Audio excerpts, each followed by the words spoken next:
Bienvenidos a su programa Háblame Derecho. Yo soy su amiga Mónica Lara Enríquez y este es un programa de producción conjunta de la Barra Mexicana Colegio de Abogados y el Canal Judicial. Gracias por estar con nosotros el día de hoy. Hoy tenemos como invitado al doctor Rodrigo Soto Morales, el cual nos va a hablar acerca de la seguridad nacional. Y es un tema que nos interesa debido a que en la actualidad hemos visto que muchos presidentes y hay políticas de algunos países en los cuales se dedican a argumentar que por situaciones de seguridad nacional es necesario el establecimiento de ciertas políticas, que a veces podríamos llegar a considerar que son hasta violatorias de derechos humanos. Y es por ello que en aras de la situación en la que se vive en la actualidad en el mundo y principalmente en Estados Unidos, en donde hemos visto que el presidente Trump ha implementado políticas que en aras de protección de la seguridad nacional a veces podemos considerar que ha violado los derechos de personas que viven en los Estados Unidos. Y es por ello que el día de hoy vamos a hablar de este tema tan importante. Pues muchísimas gracias por estar con nosotros el día de hoy, doctor. Y no sé si nos pudiera empezar contando qué es esto de la seguridad nacional, en qué consiste la seguridad nacional, qué impacto tiene en nuestro país para después empezar a abordar todo este ámbito internacional y el fenómeno de la seguridad nacional desde una perspectiva internacional. Claro que sí, Mónica, muchas gracias por la invitación. Es un gusto y un placer estar aquí. Efectivamente, a mí me gustaría empezar por distinguir el tema de seguridad nacional contrastado con el tema de seguridad pública. Porque actualmente en el debate, sobre todo en nuestro país, está el tema de la acción del Estado y el uso de la fuerza del Estado en temas de seguridad pública. Y habría que empezar por distinguir muy bien los ámbitos propios de cada una de estas acciones del Estado. La seguridad nacional, dicho de una manera muy simple, es todo aquello que versa en las acciones que corresponden al Ejecutivo Federal, según el artículo 89 constitucional en su fracción sexta, para poder preservar, proteger y desarrollar las instituciones del Estado. Los que hemos estudiado Derecho, recordarás que previo al Derecho Constitucional analizamos lo que es la teoría del Estado y sus elementos constitutivos, como puede ser el territorio, la población, el orden jurídico, y que se manifiestan de alguna manera en su despliegue real, en su despliegue vital, en instituciones. Y es ahí donde de alguna manera se materializa, donde en la teoría constitucional se habla de la soberanía. Entonces, preservar el Estado y sus instituciones y provocar las condiciones y mantenerlas para que pueda desplegar su soberanía son los temas propios de la seguridad nacional. Y eso lo hace muy interesante porque una cosa que a mí me gusta a veces afirmar es que no solo es una responsabilidad del Ejecutivo por Ministerio Constitucional, sino que también la seguridad nacional atiene a otros elementos constitutivos del Estado como somos nosotros los ciudadanos. Tenemos que colaborar con el Ejecutivo para mantener la seguridad nacional. Por eso, a nivel de regulación de conducta de ciudadanos en el Código Penal Federal, se prevén los delitos de traición a la patria. Entonces, el motín, el sabotaje, el espionaje son penados porque aunque son del ámbito penal ya en la práctica, su proyección en cuanto a sus consecuencias puede ser de ámbito nacional. En ese sentido, la seguridad pública es distinta. ¿Qué tiene que ver la seguridad pública? Sí tiene que ver, pero la seguridad pública se centra en el tema de la protección a las personas, su integridad física y su patrimonio. Por eso, los temas de seguridad pública atienden más bien a la organización más básica administrativa del país, que como lo dice el artículo 115, es el municipio. Por eso corresponde a las policías municipales y a las policías estatales, y en algunos delitos o acciones de seguridad de fuero federal, a la Policía Federal, o, como recientemente estamos viendo en nuestro país, a una institución intermedia entre las fuerzas federales y las Fuerzas Armadas, que es la Gendarmería. Entonces, así tenemos claramente de forma distinta y clara dos ámbitos: seguridad nacional y seguridad pública. Seguridad nacional, Ejecutivo y Fuerzas Federales y Fuerzas Armadas. Seguridad pública, principalmente, según el 124, competencia también de las autoridades locales. Entonces, hoy en día en nuestro país se acaba de presentar en el transcurso de esta legislatura, pero todavía el año pasado, 3 iniciativas que siguen todavía en discusión, incluso se mandaron recientemente a la congeladora en materia de seguridad interior. Y cuando ya hablamos de seguridad interior empezamos como a desgajar o desenredar la madeja de temas de seguridad nacional. Es decir, la seguridad nacional tiene que ver con el poder nacional, con la defensa ante una agresión exterior y también con el tema de seguridad interior. Es muy importante que el Estado tenga un mínimo de condiciones para repeler o actuar ante dos antagonistas principales de la seguridad nacional, que es lo que desde el punto de vista de la teoría política se conoce como los riesgos y las amenazas, que son dos antagonistas a la seguridad nacional que se manifiestan de forma distinta. Primero tenemos las amenazas. Constantemente nuestro país está rodeado de amenazas tanto en el interior como en el exterior de su territorio. Y las amenazas pueden ser tradicionales o no tradicionales, internas o externas, dice la doctrina. Y en cambio un riesgo, ¿qué se diferencia un riesgo de una amenaza desde el punto de vista operativo? El riesgo ya es la materialización de algún elemento que estaba previamente contenido en la amenaza que condiciona la acción del Estado o de alguna de sus instituciones cara a este despliegue de la soberanía nacional que ya habíamos comentado al principio. Entonces, de esta manera, Mónica, yo te diría, es importante que en nuestro país los abogados nos vayamos familiarizando con los términos también de seguridad nacional, porque es un tema de litigio constitucional, es un tema muy importante desde el punto de vista jurídico. Nuestros vecinos del norte, los Estados Unidos, pues a raíz del 2011, a raíz del 11 de septiembre también del 2001 y a raíz pues, de las revelaciones de Edward Snowden, han desatado todo un desarrollo legislativo y jurídico en temas de seguridad nacional y ahora, me parece a mí, de manera hábil, pero quizás con un poco de abuso del derecho, el presidente Trump, de las órdenes ejecutivas para sacar después, como acaba de hacer esta semana, memorandos internos para la Agencia de Homeland Security o de Seguridad Nacional de Estados Unidos, hacer acciones ejecutivas que más que con un control de seguridad pueden tener repercusiones, como tú decías, en materia de derechos humanos. Ese sería un panorama general al respecto, Mónica. Sí, y esto que comentas es muy interesante porque tienes razón. A partir de 2001 se empieza a escuchar mucho más este término de seguridad nacional, que a lo mejor dentro de los países se tenía conocimiento, pero no tanto por la población de los países, no se tenía este entendimiento de cuáles son las implicaciones que tiene la seguridad nacional, hasta dónde un país puede actuar en aras de la seguridad nacional. Y de hecho que vemos que existe un reconocimiento de la seguridad nacional en protocolos de derechos humanos, en pactos que ha ratificado el Estado mexicano y diversos estados a nivel internacional. Y pues en este entendimiento podríamos entender que la seguridad nacional se puede considerar un derecho humano y en sí, si es derecho humano o no, está limitado por otros derechos hasta dónde se puede ejercer este término de seguridad nacional, porque al empezar en 2001 con esta terminología y el desatarse estos temas a partir de ataques terroristas, que creo que va muy relacionado también con el tema de seguridad nacional, se empieza a discutir mucho más hasta dónde puedo yo implementar políticas en aras de la seguridad nacional. Cuando hablamos de terrorismo, cuáles son los límites que se pueden establecer o no existe límite alguno.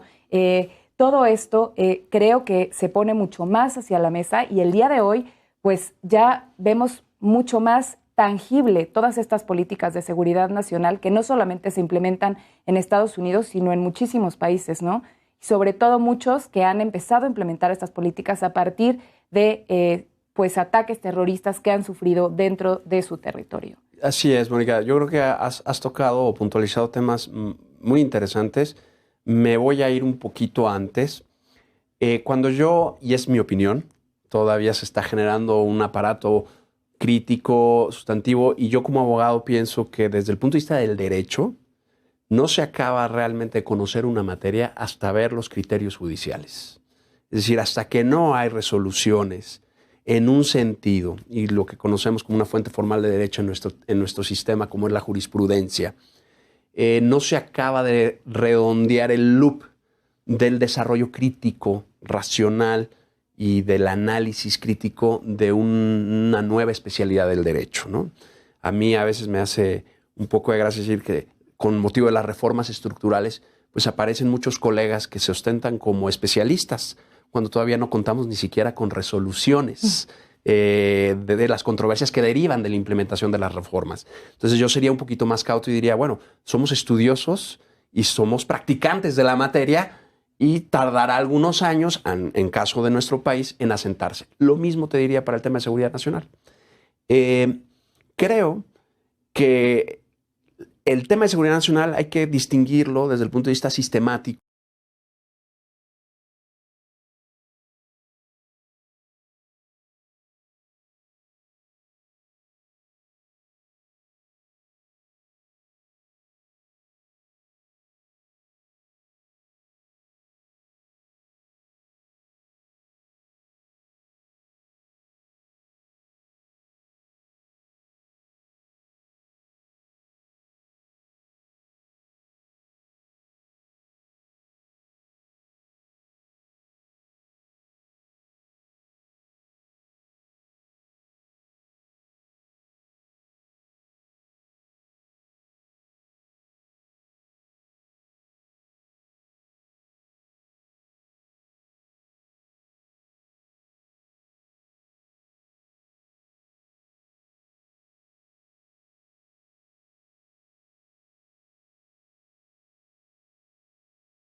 Bienvenidos nuevamente a su programa Háblame Derecho.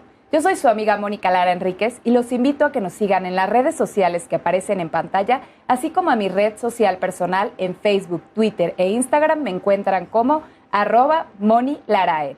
Estamos hablando acerca del tema de seguridad nacional con el doctor Rodrigo Soto y vamos a continuar con este tema tan interesante y que tiene tantas implicaciones jurídicas y que está mucho más actual y mucho más cercano de lo que a veces nosotros podemos imaginar como ciudadanos, cómo nos impacta en nuestra vida cotidiana toda esta temática de la seguridad nacional. Y para continuar con este tema, pues me gustaría que nos pudieras platicar un poco cómo está el tema de la seguridad nacional en nuestro país, cómo está regulado, dónde lo podemos encontrar, cuáles son sus implicaciones jurídicas, qué eficacia tiene todo este sistema jurídico que tenemos armado en aras de la seguridad nacional. Estabas comentando hace unos momentos que había unas reformas que todavía como que se está viendo si se implementan o no, por qué no han salido. ¿Cuál es la situación en la que nos encontramos en la actualidad? Claro que sí, mira, para dar una visión general al espectador, lo primero que hay que hacer es acudir a la Constitución, ¿no? El artículo 27, el artículo 28, ¿no? Sobre todo el cuarto párrafo, el 29, artículos como el 117, el 118 y obviamente el artículo 89, fracción sexta, que faculta al Ejecutivo para estas acciones. Tenemos, después de la Constitución, el tema de la Ley de Seguridad Nacional. La Ley de Seguridad Nacional está estructurada a grandes rasgos en una definición de lo que es el concepto de seguridad nacional, cuáles son las atribuciones de las autoridades federales en materia de seguridad nacional, el tema se dice y se discutió en su momento que realmente era el diseño detrás de la estructura de la ley de intervención de comunicaciones justificadas por esta materia y por último lo que es la Comisión de Seguridad Nacional, todas las instituciones federales que la integran. Obviamente está la Armada, obviamente está el Ejército y Fuerza Aérea, obviamente está el CISEN, la Secretaría de Gobernación, Secretaría de Hacienda, Secretaría de Relaciones Exteriores, el Ejecutivo Federal la preside y tiene un secretario que de alguna manera facilita los acuerdos y que se convoca cuando es necesario. También tenemos un reglamento para la coordinación de acciones ejecutivas en materia de seguridad nacional, que es el que regula a grandes rasgos los convenios que puede haber entre las diversas instancias de gobierno, federal, estatal, municipal, sobre todo a través de convenios de colaboración y para compartir información y unificar también el modo de y los sistemas o estructuras a través de los cuales se comparte esa información, pero eso ya se hace a nivel de convenio interinstitucional. También tenemos una disposición que fue en su momento pues un poquito polémica en la nueva Ley Federal de Telecomunicaciones, el artículo 89, sobre el tema de intervención de comunicaciones o de los concesionarios que podían o debían brindar información a las autoridades en materia de comunicaciones. Obviamente, pues está el reglamento interno, está el CISEN en el reglamento interno de la Secretaría de Gobernación.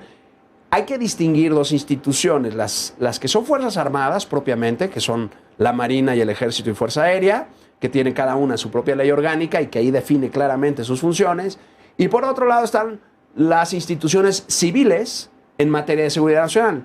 La más conocida pues, es el Centro de Información y Estadística en la Seguridad Nacional, el CISEN.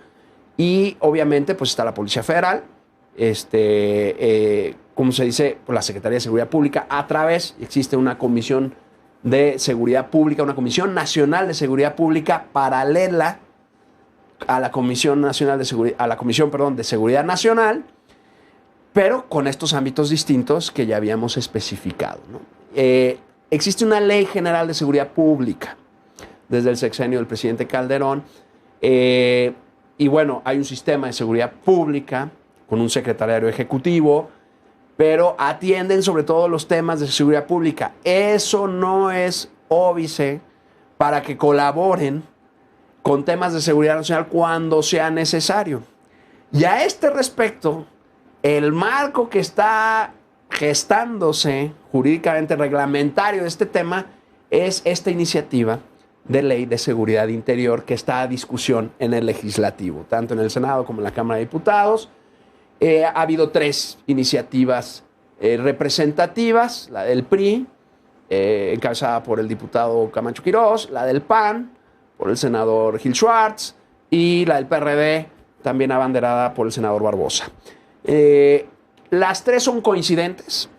El rasgo más relevante es la famosa declaratoria en el tema de seguridad interior o de necesidad que la puede pedir los estados cuando le pide ayuda al Ejecutivo para que le ayude en un tema de seguridad interior porque tiene repercusión en la seguridad nacional.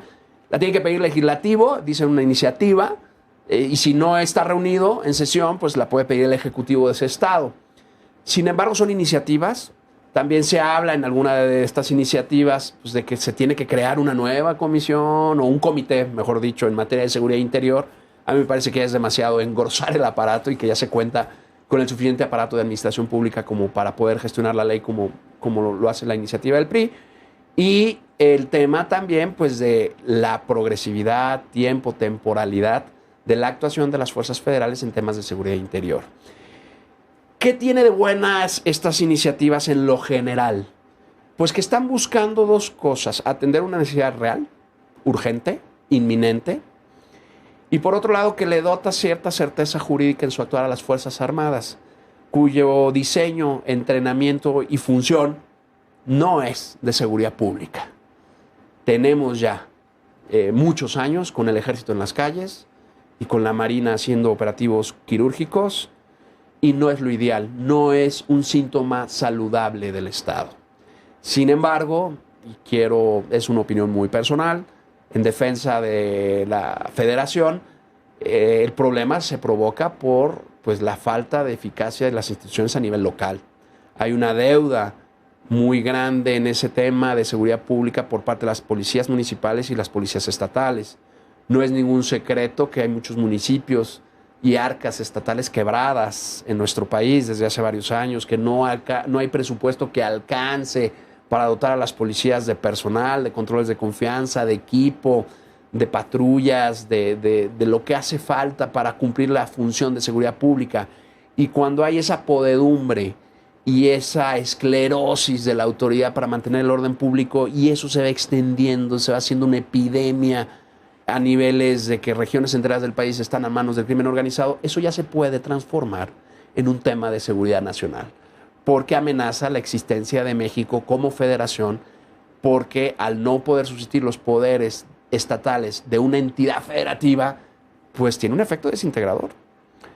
Esto obviamente también, y en el marco jurídico... Perdóname que te interrumpa, pero hablando en temas ahorita del ejército y de este efecto desintegrador y que al ellos no poder... Bueno, los municipios, los estados, al no poder hacer frente a sus temas de seguridad pública, se ven en la necesidad de utilizar Fuerzas Armadas.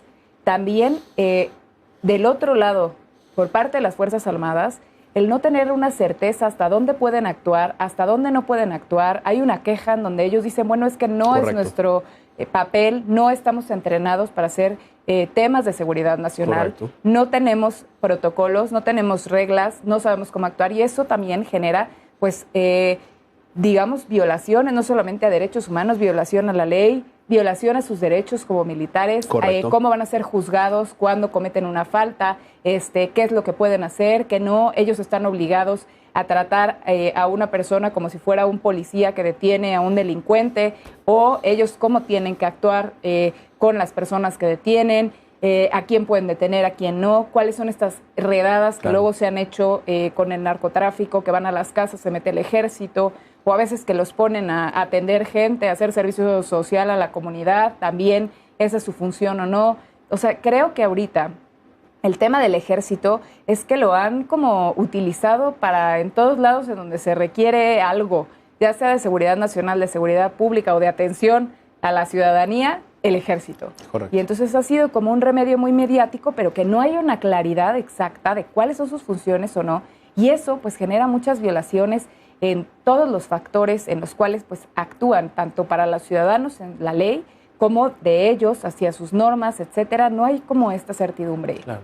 Precisamente ahí radica el debate, ¿no? Las tres iniciativas buscan regular lo que se conoce como la progresividad, la subsidiariedad, y lo que yo le digo, ellos dicen, bueno, en la temporalidad, yo le llamo la fecha de caducidad.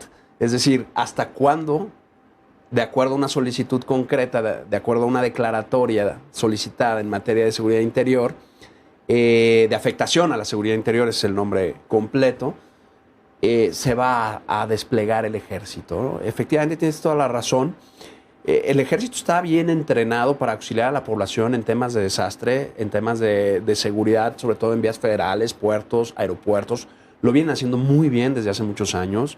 Y efectivamente aquí el tema es hasta dónde, ¿no? Hay dos realidades que se manifiestan. La necesidad real, concreta, material que la tenemos, y la otra es la carencia de presupuesto por parte de las autoridades locales. No olvidemos, y yo soy súper insistente en el tema, que la organización política básica de este país es el municipio. Lo dice el 115 constitucional. El primer contacto que tiene que tener un ciudadano en materia de seguridad tiene que ser un policía. Y más ahora con la nueva reforma en materia penal. Claro. ¿No? Que es el primer respondiente muchas veces ante un ilícito, del tipo que sea. Entonces, urge resolver el tema de la policía. Urge. En caso del tema del ejército, podemos decir, actualmente no hay otra solución, pero se tiene que tomar las dolorosísimas decisiones que se tengan que tomar para ponerle fecha de caducidad a la intervención del ejército en diversas partes del territorio nacional. Creo que es distinta la situación en el noreste, que en el noroeste, que en el sur, que en el occidente del país y en el Golfo. Entonces, habría que ver cuándo es procedente. Y la iniciativa, en materia de ley de seguridad interior va por ese lado. Habría, después de resuelta esta iniciativa, en mi opinión, que desarrollar más todavía el marco jurídico y hablar de una ley de defensa nacional para el tema exterior, porque también es un tema interesante. A veces, pues buques de otras naciones explotan nuestras aguas. A veces el tráfico en puertos y aeropuertos de estupefacientes es demasiado alto, lo sabemos. La trata de personas es un tema que es importante. Y yo diría que también el tema de la corrupción ya ha tomado la amplitud suficiente para ser considerado un tema de seguridad nacional. Porque cuando la inoperatividad de las instituciones del Estado en gran parte se debe por la corrupción, ya es un tema que tiene tal dimensión y tal afectación que puede ser considerado de seguridad nacional, en mi muy personal opinión. Por tanto, como te das cuenta, yo daría dos criterios para no desviarme del tema del ejército y las Fuerzas Armadas. Tiene que ser puntual, focalizada y con fecha de caducidad su actuación.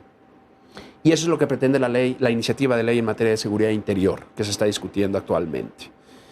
Por tanto, con esos tres criterios, no veo yo un problema en que el ejército intervenga porque están capacitados los elementos. O sea, yo soy profesor invitado en el Colegio de Defensa Nacional de la Secretaría de la Defensa y te puedo asegurar que los oficiales y la tropa reciben mucha capacitación en tema de derechos humanos. Sin embargo, también lo podemos mencionar, ya la Comisión de Atención a Víctimas ya hizo las primeras reparaciones a militares como víctimas.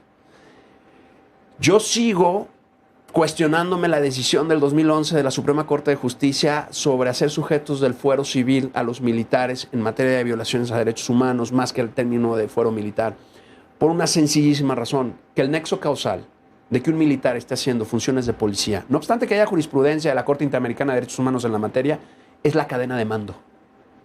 Y que si no obedece es un insubordinado y dentro del fuero militar tiene una pena. Entonces, si la causa de que el señor esté haciendo como elemento de una fuerza armada una labor de policía es su cadena de mando, tiene que ser juzgado por el acto que da origen a esa acción, que es el mando militar, no el mando civil. Aunque los efectos se den en el ámbito civil.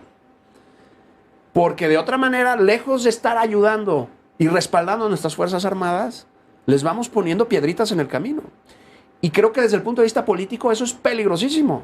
Basta cada 16 de septiembre pararse en Paseo de la Reforma o en otras principales avenidas del país y ver quiénes son los héroes nacionales. Nuestros soldados, nuestras Fuerzas Armadas. Todos, grandes y pequeños, los vitoriamos. Y creo que hay que agradecerles y reconocerles todo lo que han hecho a raíz de la petición del presidente Calderón y ahora del presidente Peña Nieto, porque están realmente tratando de sacar adelante un problema que originalmente correspondía a alcaldes y gobernadores. Entonces, hay, en mi opinión, que acompañar todo este planteamiento jurídico, constitucional, también con una visión de políticas públicas y de administración muy precisa. Porque no olvidemos que el derecho sirve al fenómeno político. Por eso nuestra Constitución no es Constitución jurídica, es Constitución política de los Estados Unidos mexicanos. Y así encuadramos este fenómeno de acuerdo a tu pregunta, Mónica. No, pues la verdad es que sí es un tema súper interesante lo que ahorita está ocurriendo con el ejército. Mucha gente ve el ejército en las calles, no sabe por qué están ahí y que va pues muy de la mano con toda esta problemática que tenemos en el país y que aparte yo creo que el ejército debería de estar utilizando realmente para lo que es, para estar asistiendo a proteger esta seguridad nacional y no cumpliendo con funciones de seguridad pública. Y continuando con este tema de seguridad nacional, hay muchos temas, pues digamos que se han visto a lo largo de, pues, digamos, estos 10, 11 años y que hemos visto ciertas, pues, ejemplos que nos han ido demarcando en qué consiste esto de la seguridad nacional, como lo mencionábamos cuando caen las Torres Gemelas, con este tema del terrorismo, todas las políticas que se implementaron en la situación de fronteras, para viajes a Estados Unidos, para entrada y salida del país, etcétera. Asimismo, vemos el tema de Wikileaks, que también fue, bueno, un tema de seguridad nacional, claro, que todos estábamos en la televisión muy atentos viendo qué era lo que había pasado, cuáles eran las implicaciones y que mucha gente no entendía que el que esta persona hubiera revelado esta información tenía implicaciones muy graves. ¿Por qué pasa esto? ¿Por qué pasa esto? Mira, yo creo que es un tema tremendamente complejo como para manejarlo como blancos y negros. Es decir, cabe en el Inter un montón de matices. La acción de seguridad nacional, incluso la acción de seguridad pública, yo diría, es una acción prudencial. Es decir, el que tiene a su cargo el mando tiene que juzgar el aquí y ahora de una acción concreta, aunque tenga miles de leyes y protocolos que le digan o le den criterios generales cómo actuar. Lo acabamos de ver en el derribo del H-2 en Nayarit a través de un helicóptero de la Marina. O sea, fue una acción puntual, en mi muy personal punto de vista, muy bien hecha, juiciosa. Se fue progresivo el avance, no llegó ni sorprendió a los criminales. Fueron los criminales quienes atacaron y no respondieron a los llamados de rendición de la autoridad. Entonces la autoridad no se va a poner en un momento tan inminente, tan actual, a una agresión de esa naturaleza, con las armas, traían un Barrett, antiblindados, o sea, a dialogar. Es uso legítimo de la fuerza del Estado, porque no está en juego solo la integridad de esos criminales, está en juego toda la población de Nayarit en ese momento concreto. Entonces, hay amenazas.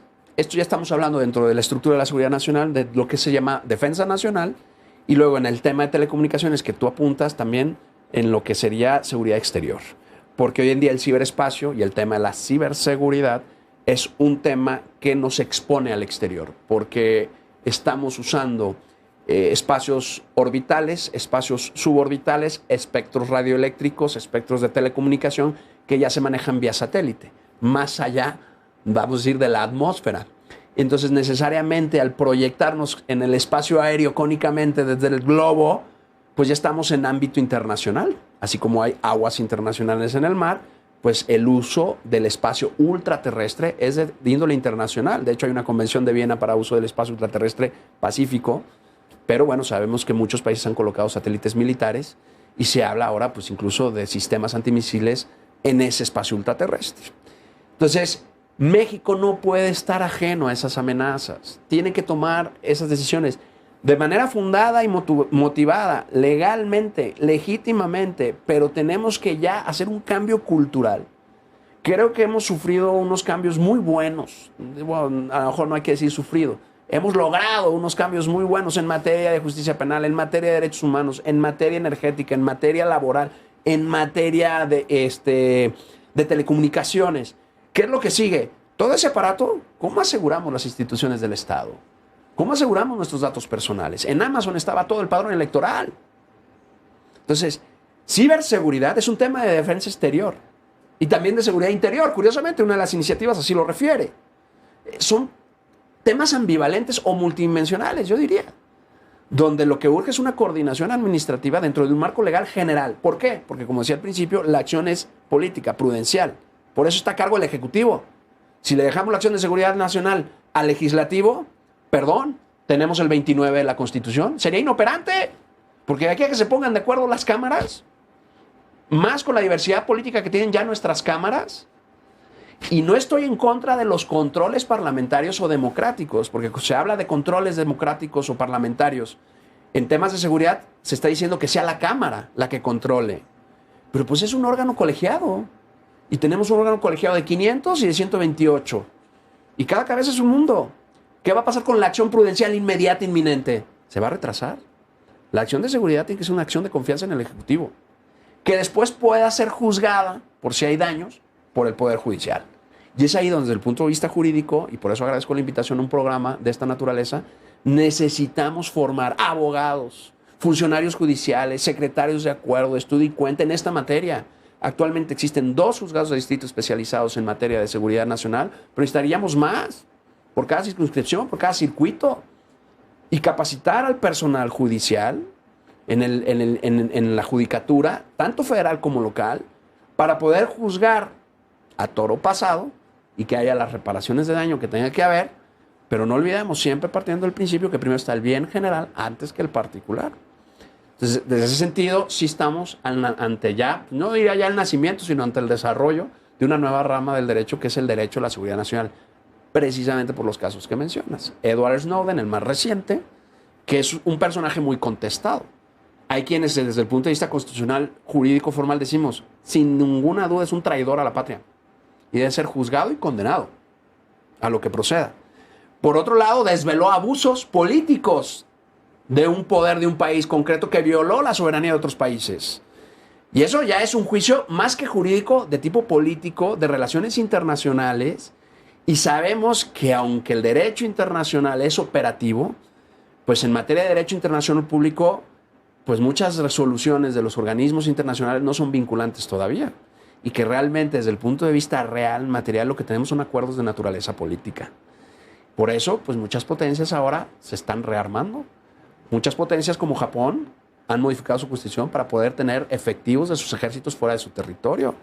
Por eso ahora Alemania acaba de acordar junto con Noruega la fabricación de un submarino. O sea, se está replanteando el tema bélico, no porque haya una animadversión al tema de paz, sino porque ha habido abuso de potencias dominantes en materia tecnológica.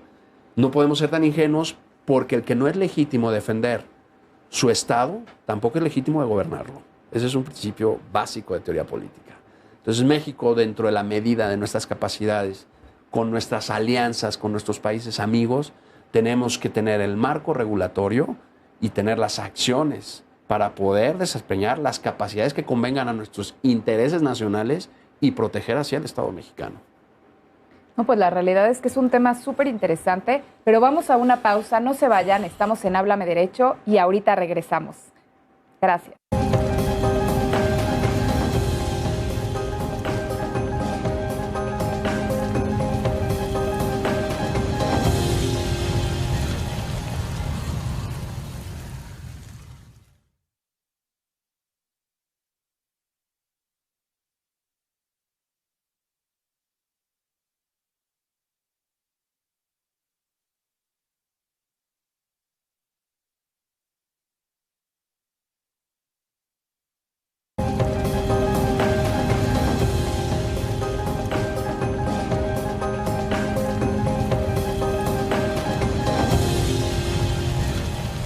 Bienvenidos nuevamente a su programa Háblame Derecho, de producción conjunta con la Barra Mexicana Colegio de Abogados y el Canal Judicial.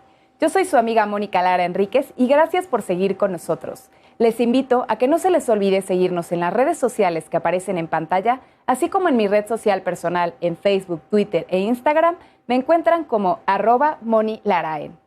Y seguimos hablando acerca de este tema de seguridad nacional, que realmente está muy interesante y que tiene muchas implicaciones jurídicas. Y en el bloque pasado nos habíamos quedado hablando de este caso de Wikileaks, que fue un caso muy emblemático porque aparte muchos países estuvieron involucrados, no solamente desde los que liberaron la información, sino los que se enteraron que tenían pues algún tipo de información que obviamente perjudicaba a otros estados. Esta persona que se va a Rusia y que pues no hay tratado de extradición para que pueda ser juzgado, es un tema que aparte pone en juego como la seguridad nacional como tal y ver cómo ya se aplica en la realidad, cuáles son las reglas que se pueden establecer, cuáles no, hasta dónde se puede violar. Esto que nos habías dicho, que efectivamente él cometió un crimen de traición, pero por otro lado estaba pues legitimado Estados Unidos para realizar esas actividades de espionaje a otros países, de establecer pues estos mecanismos que supuestamente en aras de la seguridad nacional interna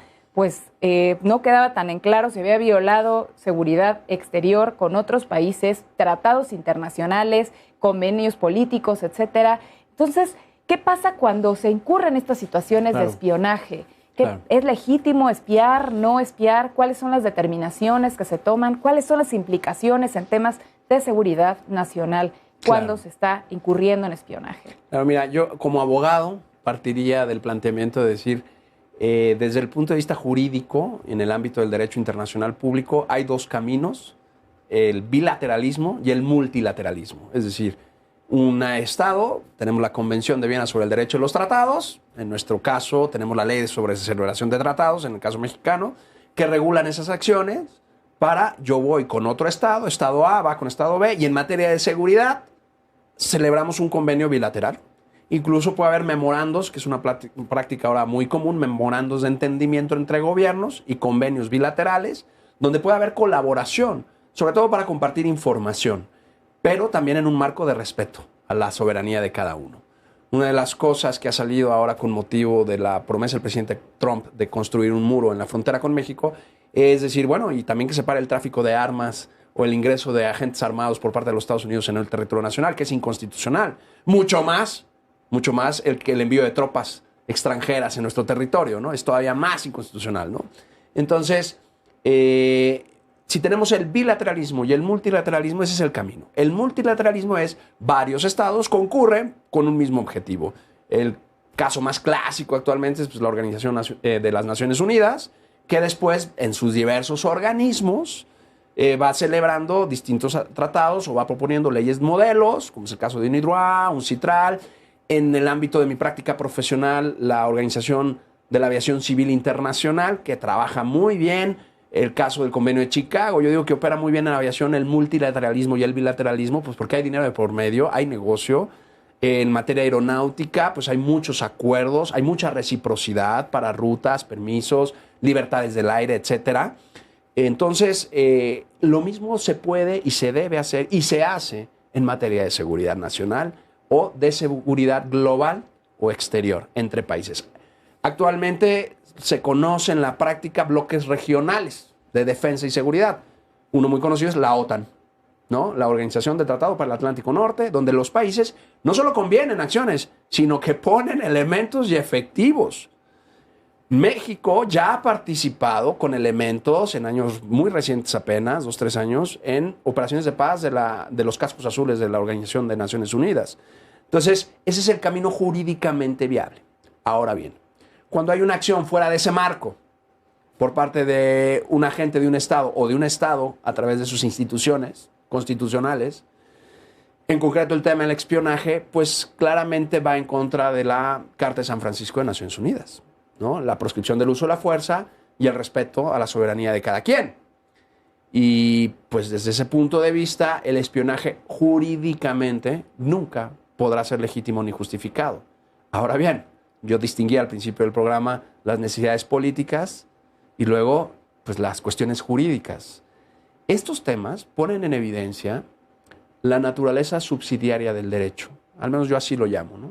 El derecho sirve al fenómeno político, regula la conducta de instituciones y personas en un grupo y en un territorio o jurisdicción determinada, pero tiene sus límites.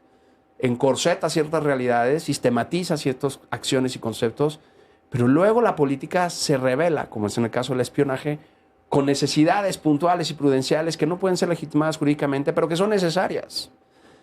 En tiempo de guerra todo el mundo tiene que hacer espionaje, incluso en tiempo de paz. Todos los países del mundo practican espionaje para asegurar sus intereses nacionales, para prevenir riesgos. Pero eso de ninguna manera lo puede reconocer el derecho porque claramente es una falta de respeto a la soberanía de otros países y claramente es una falta de confianza. Sin embargo, es una necesidad operativa, real. Entonces, ahí es donde vemos cómo el derecho tiene un alcance muy limitado. Era lo que te decía de Edward Snowden o del caso de Julian Assange. Algunos países le han dado asilo. Ecuador a Julian Assange le ha dado asilo en su embajada en el Reino Unido y Edward Snowden está en la República de Rusia. Entonces, el tema es, la Federación Rusa acoge a Snowden, Ecuador acoge a Julian Assange, pues porque conviene a sus intereses nacionales, obviamente por la capacidad de información que van a tener, no de manera vamos a decir, regulada por el derecho internacional. Y eso no es ningún secreto, todo el mundo lo sabe. Entonces, hay un equilibrio muy delicado que es de tipo prudencial, donde el derecho y la política tienen que convivir y que a veces la línea es borrosa.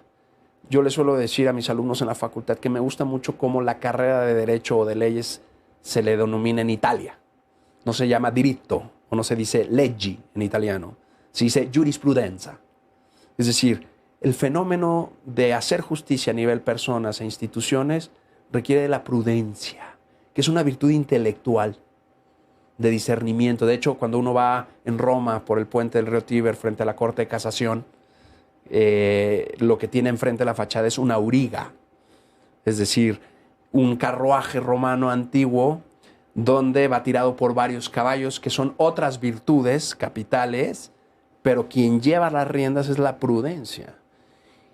Y si estamos diciendo que la seguridad nacional es un fenómeno multidimensional, de origen político y presupuesto para el bienestar público, que después viene a ser subsidiariamente regulado, concertado, enmarcado por el derecho, pues lógicamente hay esos pesos y contrapesos que no serán fáciles de manejar en una democracia cualquiera, porque basta ver el libro blanco francés, basta ver las acciones del Estado italiano contra la mafia italiana, basta ver la polémica que hay en Estados Unidos de hace 10 años con esto, desde la Patriot Act de enero de 2011. Entonces, ninguna democracia se ve exenta de ese debate, mucho menos la nuestra.